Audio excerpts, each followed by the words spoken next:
ఇప్పటికే నేను చేసిన పనికి మా వాళ్ళు నేను చచ్చానని నా ఫోటోకి దండేశారు. అందులో తప్పేం లేదు. నా స్వార్థం కోసం చాలా పెద్ద తప్పు చేశాను. అదేంటండి, ఆ అమ్మాయిని హరిగారే చంపారని కేసు పెట్టారు. లేదు ఎస్ఐ గారు, పద్మని మా అన్నయ్య చంపలేదు. చంపలేదని మీ దగ్గర ఏమైనా ఆధారాలున్నాయా? చంపిన మనిషి ఉన్నాడు. చంపిన మనిషా? ఎవరు? మా తమ్ముడు. నాకు తెలుసు. క్షణక్షణం నన్ను, నా గౌరవాన్ని ఊరిలో నాశనం చేయాలని చూసే మీరే దీనికి కారణమై ఉంటారని నాకు తెలుసు. నీకేంట్రా ఈ కర్మ? మొదట్నుంచి చెప్తుంటే విన్నావా అమ్మా? ఆ కుటుంబం బ్రతికేదే మన నాశనం కోసం. ఎలా నా పరువు తీయాలా, ఎలా నలుగురిలో నేను తల వంచుకునేలా చెయ్యాలా అని వాళ్ళు ఇప్పటికీ ప్రయత్నిస్తూనే ఉన్నారు. అది మనుషుల ప్రాణాలు తీసే కుటుంబం అమ్మా. ఆ క్రూరత్వం ఆ రక్తంలోనే ఉంది. వాళ్ల తల్లి నాన్న ప్రాణాలు తీస్తే ఈరోజు వాడు ఒక అమాయకురాలి ప్రాణాలు తీసి నన్ను జైలు పాలు చేశాడు. అలాంటి వాళ్ళని పక్కన పెట్టుకుని ఇంకా నువ్వు వాళ్ళని భరిస్తున్నావు. వాళ్ళ గొడవ ఎందుకు లేరా? వదిలేసాయి. ఎలా వదిలేయమంటావమ్మా? నా ఊరిలో నన్ను తలెత్తుకోకుండా చేశారు. ఒక ఆడపిల్ల ప్రాణం తీశారు. అలాంటి వాళ్ళని ఎలా వదిలేయమంటావు? బాధగా ఉందమ్మా. పర్వతనేని బలరామయ్య పిల్లలని నాన్న పరువు తీస్తుంటే చాతగాని వాడిలా చేతులు కట్టుకుని కూర్చోవలసి వచ్చినందుకు చాలా బాధగా ఉంది.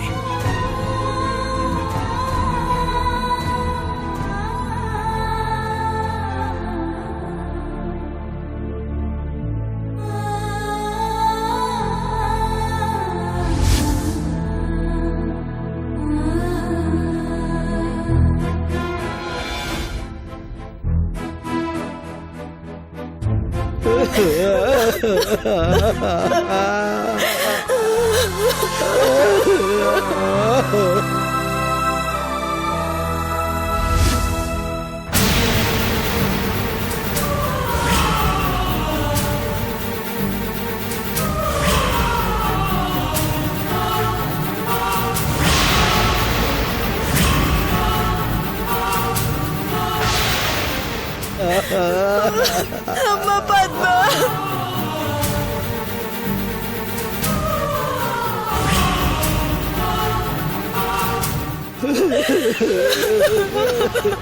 పద్మ, అమ్మా పద్మ, అమ్మా. అప్పుడే నీకు 100 ఏళ్ళు నిండిపోయాయో తల్లి. ఏం పాపం చేశామనయ్యా? మా బిడ్డకి ఇలా అర్ధయించిపోసావు. నా తప్పు నాకెప్పుడు అర్థమైంది. ఊరి జనం కళ్ళల్లో అసహ్యం నాకెప్పుడు గుర్తొస్తుంది. ఇంకా ఏ మొహం పెట్టుకుని ఊర్లో తిరగను. వాళ్ళ మాటల మత్తులో పడి తప్పు చేసినా సరిదిద్దుకునే అవకాశం ఇంకా నీ చేతిలోనే ఉంది.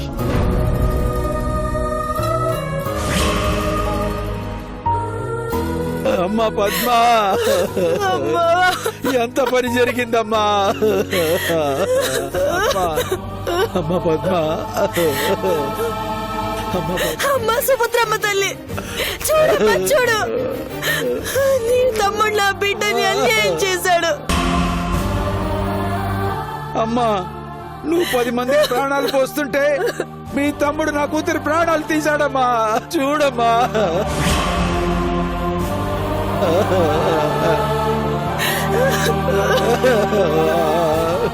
చిన్న బిడ్డమ్మా, అప్పుడే దానికి 100 ఏళ్ళు నింపేశాడు. నీకేం ద్రోహం చేసిందనమ్మా తను ఉసురు తీశారు.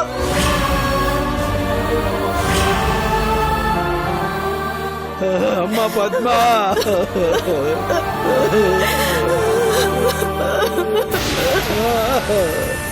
అమ్మా పద్మ. నా తమ్ముడు ఇలాంటి పని చేస్తాడనుకోలేదు. మా వాడి వల్ల మీ అమ్మాయి చనిపోయిందన్న విషయం నేను తట్టుకోలేకపోతున్నాను. ఒక్కగానొక్క కూతురమ్మ వెళ్ళిపోయింది, మమ్మల్ని వదిలేసి వెళ్ళిపోయింది.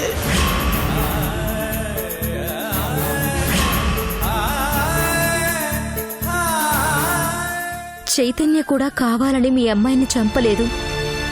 హరికృష్ణ గారి విషయం గురించి మాట్లాడుతూ ఆ తోపులాటలో మీ అమ్మాయి చనిపోయింది. అసలు ఇదంతా ఈయన వల్లే.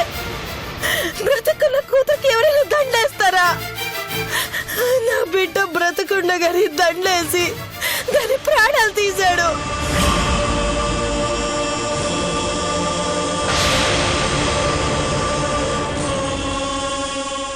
బిడ్డని పోగొట్టుకున్న మిమ్మల్ని ఎలా ఓదార్చాలో నాకు అర్థం కావడం లేదు.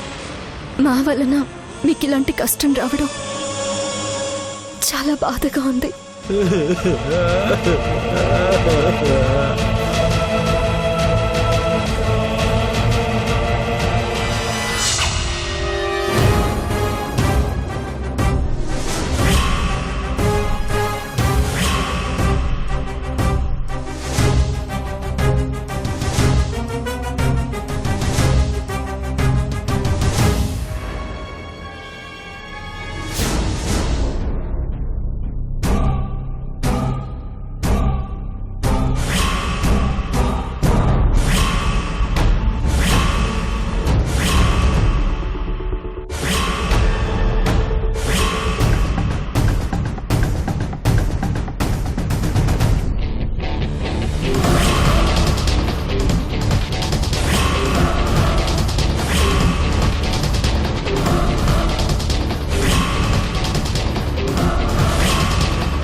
ఇవి ఏవైనా బలమైన ఒత్తిడి కలిగినప్పుడు ఏర్పడే గాయాలు. ఆ గాయాన్ని చూస్తుంటే నాకెందుకో అనుమానంగా ఉంది.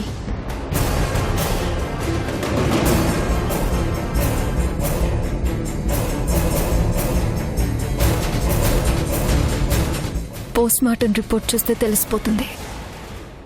వెళ్ళి డాక్టర్ని కలుద్దాం.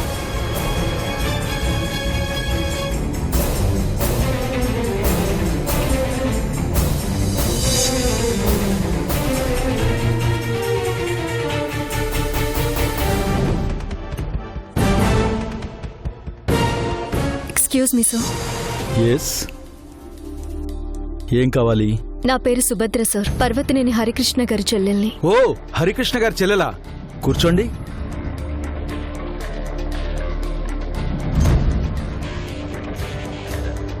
చెప్పండి. పద్మ అని మా ఊరమ్మాయి చనిపోయింది కదా, తన బాడీని పోస్ట్మార్టం చేసింది మీరేనా? లేదమ్మా, తను వేరే డాక్టర్. ఆ అమ్మాయి ఎలా చనిపోయింది డాక్టర్? ఐ మీన్ చనిపోవడానికి కారణం? పదునైన ఆయుధం కడుపులో దిగడం వల్ల అనుకుంటాను. లేదు డాక్టర్, ఆ అమ్మాయి మెడ దగ్గర కమిలిపోయినట్టుంది. సో నాకేదో అనుమానంగా ఉంది.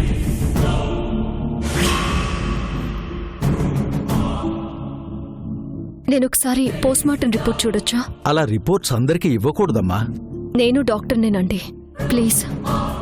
ఆ అమ్మాయి చనిపోవడం గురించి మాకు కొన్ని అనుమానాలున్నాయి, అందుకే అడుగుతున్నాను.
Thank you doctor.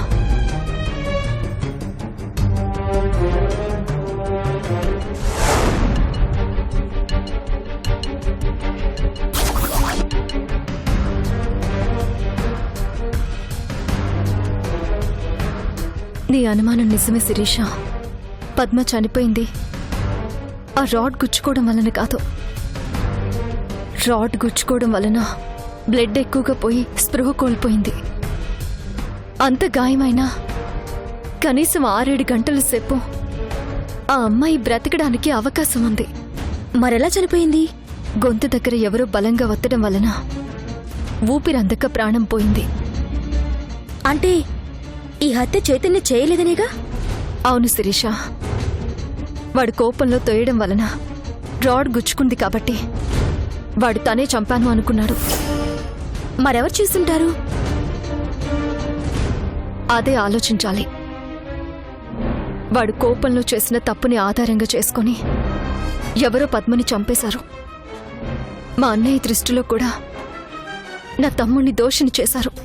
చైతన్య ఈ హత్య చేయలేదని అర్థమైంది కాబట్టి మనం ఆ హత్య చేసిందెవరో తెలుసుకుంటే కాని చైతన్యని విడిపించలేం. చెయ్యని తప్పుకి మా అన్నయ్య నా తమ్ముడు ఇద్దరూ జైలు పాలు కావాల్సి వచ్చింది.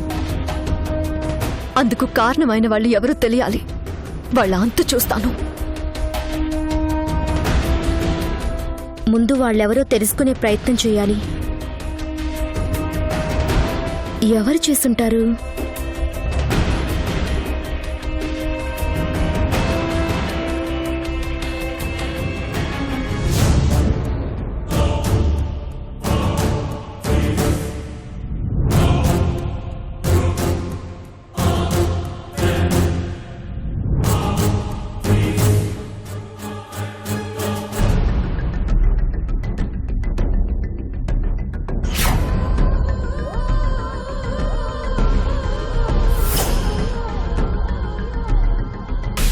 మనం కష్టపడకుండానే ఆ హరినెవరో జైలు పాలు చేయించారు అనుకుంటే ఈలోపు ఇలా జరిగిందేంటి? నేను చేశాను మీరు చేశాను నేను అనుకుంటుంటే ఆ అమ్మాయిని చెప్పింది చైతన్యనా? వాడు ఆ అమ్మాయిని చంపాల్సిన అవసరం ఏముంటుంది? ఆ అమ్మాయి కోసం వాళ్ళ అన్న ముందు ధైర్యంగా నిలబడింది వాడు మళ్ళీ ఆ అమ్మాయిని ఎందుకు చంపుతాడు? ఈ ట్విస్ట్లేంటండి? మొన్న హరి అన్నారు, నిన్న చైతన్య అన్నారు, రేపు ఇంకోటి వచ్చేసి వాడు కాదు నేనంటాడేమో. ఏమీ అర్థం కావడం లేదు. మనకు కావాల్సింది ఆ హరి జైల్లో ఉండడం. మనకి శ్రమ లేకుండా జరిగిపోయింది అనుకుంటే వీడెళ్ళి జైల్లో కూర్చొని వాణ్ణి బయటికి పంపించాడు.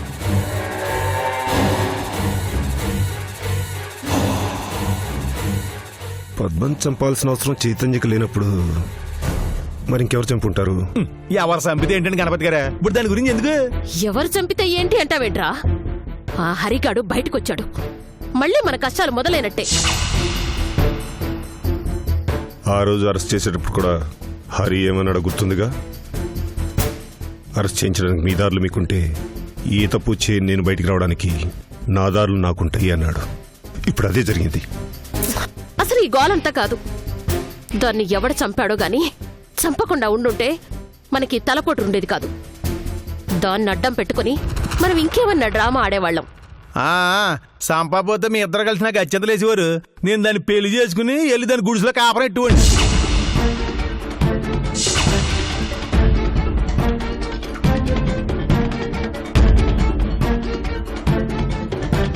నువ్వేంట్రా నీకేదో నష్టం అన్నట్టు మాట్లాడుతున్నావు? అబే ఆ పిల్ల బతుకుంటే దాంతో నా పెళ్లి జరిగిపోయేది కదా అని అంటున్నానంతే. మీ వాడి తడబాటు చూస్తుంటే తప్పెక్కడో కాదు, ఇక్కడే జరిగినట్లుంది. ఏం గణపతి గారు తప్పు గిప్పు అని చెప్పి ఆ తప్పులో నన్ను ఇరికింటున్నారా? నిజం చెప్పు. చైతన్య గాడికి చంపాల్సిన అవసరం లేదు, హరికి చంపాల్సిన అవసరం లేదు. నీ తడబాటు చూస్తుంటేనే నాకు అనుమానంగా ఉంది. నిజం చెప్పు, అసలేం జరిగింది? అంటే అంటే అది చెప్పమంటున్నానా? అంటే అది మనకే ఆ రోజు దాన్ని ఎంతో బతిమలు చూశాను, మన గురించి ఎవరికి చెప్పొద్దని. కానీ అది తెల్లారేటప్పటికి ఊరందరికీ చెప్పేస్తారని చెప్పింది.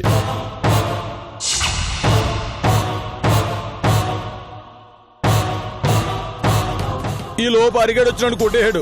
కానీ తమాయించుకుని మళ్ళీ వెళ్ళి దాంతో ఏదైనా మాట్లాడి కాంత సరిచెప్దామని ప్రయత్నించాను. కానీ నా మాట వినలేదే. నాకు సిరాకు వచ్చేసింది మనకాయ్. సమయం కూడా కుదిరింది, చంపేశాను మనకాయ్.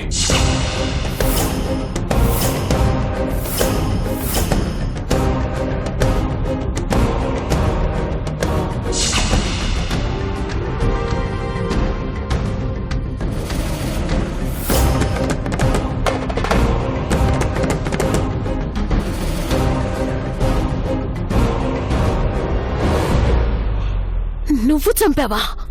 అంటే చంపానంటే మనకే సగం నేను చంపాను, సగం ఆ చైతన్య గారు చంపాడు. రేయ్, నువ్వు సగం చంపడం వాడు సగం చంపడం ఏంట్రా? పద్మతో నేను మాట్లాడడానికి వెళ్ళేసరికి నిజాలు ఆలోచించకుండా ఆయన నీ విషయంలో తప్పు చేశాడు అనుకొని నీకు అన్యాయం జరగకూడదని పంచాయతీలో అందరి ముందు ఆయనే తప్పు చేశాడని చెప్పాను. అది నా పొరపాటునే నేను చెప్తున్నానుగా. పొరపాటు నువ్వు చెప్తున్నావు, కానీ ఆయన నమ్మడు కదా. నమ్ముతారండి, ఎందుకు నమ్మరు? మేమంటే గిట్టని ఆయన నమ్ముతాడని ఎలా అనుకుంటున్నావు? నమ్మడు పద్మ. ఆయన విషయంలో తప్పుడు సాక్ష్యం చెప్పినందుకు నా మీద కక్ష కడతాడు, మమ్మల్ని ఊరి నుంచి పంపించేస్తాడు, లేదా మా ప్రాణాలు తీసేస్తాడు. ఇప్పుడు నన్నేం చేయమంటారు? ఈ నిజాన్ని రేపు పంచాయతీలో చెప్పొద్దు.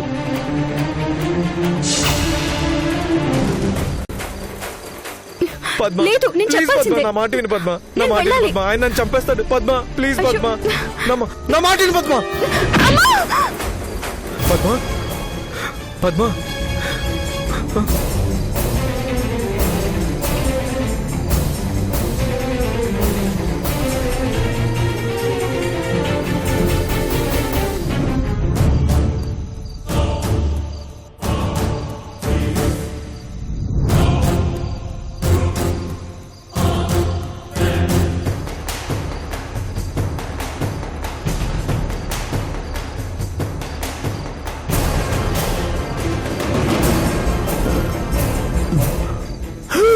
అయ్య బాబాయ్ పోయింది, అయ్య బాబాయ్ పోలే. ఈ చైతన్య గారు నాకు తలనొప్పి లేకుండా చేసేది, లేదంటే తెల్లారేసరికి దీన్ని పెళ్లి చేసుకోవాల్సి వచ్చేది. దొంగ టాటానే, బాయ్. అమ్మా అమ్మా అమ్మా అమ్మా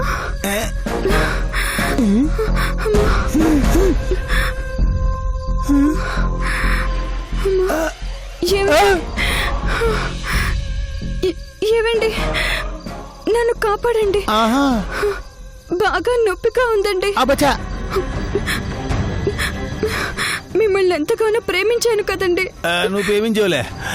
మీ కళ్ళ ముందే ప్రాణం పోతుంటే చూస్తూ ఊరుకుంటారేంటండి? ఏవండి, నన్ను కాపాడండి. నువ్వు మరీ అంత సెంటిమెంట్ పిండేకు. కాపాడుతాను బంగారం, నిన్ను కాపాడపోతే ఇంకెవరిని కాపాడుతాను?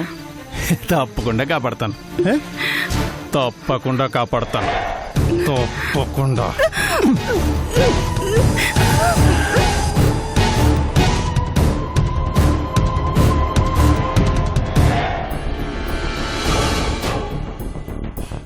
రేయ్, నీకు ప్రాణాలు తీసేంత ధైర్యం ఎక్కడి నుంచి వచ్చిందిరా? పద్మని చంపింది నువ్వా? మరి ఏమీ తెలియనట్టు మా ముందు నటించావు. ఎలా తిడతామని చెప్పలేదు. తిట్టేదేంట్రా? ఆ అమ్మాయిని చంపాల్సిన అవసరం నీకే వచ్చింది. ఎంత ధైర్యం రా నీకు? ధైర్యంతో కాదు, భయంతో చంపేశాను. భయంతోనా? అవును, మరి ఆ హరి ఇంటికొచ్చి మరి వార్నింగ్ ఇచ్చలేడు కదా. తెల్లారేసరికి ఆ పద్మతో నాకు పెళ్లి చేస్తానని, లేదంటే నా తాట తీస్తానని హరి నన్ను బెదిరించాడు. దానికి భయపడే పద్మతో మాట్లాడి ఏదోటి సర్ది చెప్దామని లేదు. తీరా అక్కడికి వెళ్ళేసరికి ఆల్రెడీ పద్మ చైతన్య గొడవ పడుతున్నారు. చైతన్యగడ ఆ పద్మను తొయ్యడం, పద్మ కింద పట్టడం, గడ్డపర గుచ్చుకోవడం జరిగిపోయింది. అది చచ్చిపోయిందనుకున్నాడు, వెళ్ళిపోయాడు. సరే, మనకి ఎలాగూ కలిసి వచ్చింది కదా అని, ఇది బతుకుంటేనే కదా దీనికి నాకు పెళ్ళయ్యేది అని సగం ఆడి చంపితే మిగిలిన సగం నేను చంపాను.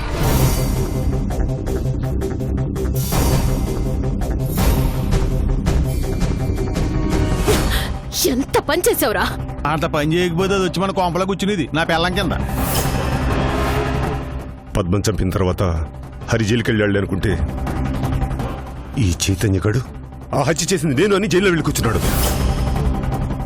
ఎవరు చంపినా మంచి పనే చేశారులే అనుకున్నావు. కానీ ఇప్పుడు ఈ చైతన్యగాడు ఒప్పుకోవడం వల్ల హరి మళ్ళీ బయటకొచ్చాడు. అది చచ్చిపోయినా మనకు ప్రయోజనం లేకుండా పోయింది కదరా.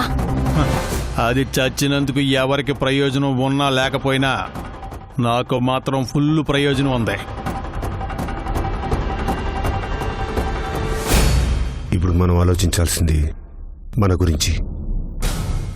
ఆ రోజు హరి లోపలికి వెళ్తున్నాడని మనందరం కొంచెం ఓవర్ యాక్షన్ చేశాం. హరి బయటకొచ్చాడు, మన మీద కూడా ఒక్కరిని వేస్తాడు.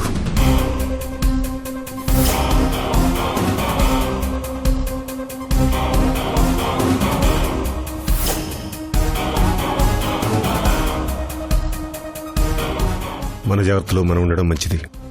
బోన్లో ఉంది కదా అని రెచ్చగొట్టాం, కానీ ఇలా బోన్లో నుండి బయటకొస్తుందని మనం అనుకోలేదు కదా. ఏదేమైనా నువ్వన్నట్టు జాగ్రత్తగా ఉండడం మంచిది. ఛ! ఇంత కష్టపడితే ఆ చైతన్య గాడి వల్ల ఆ హరి మళ్ళీ బయటకొచ్చాడు.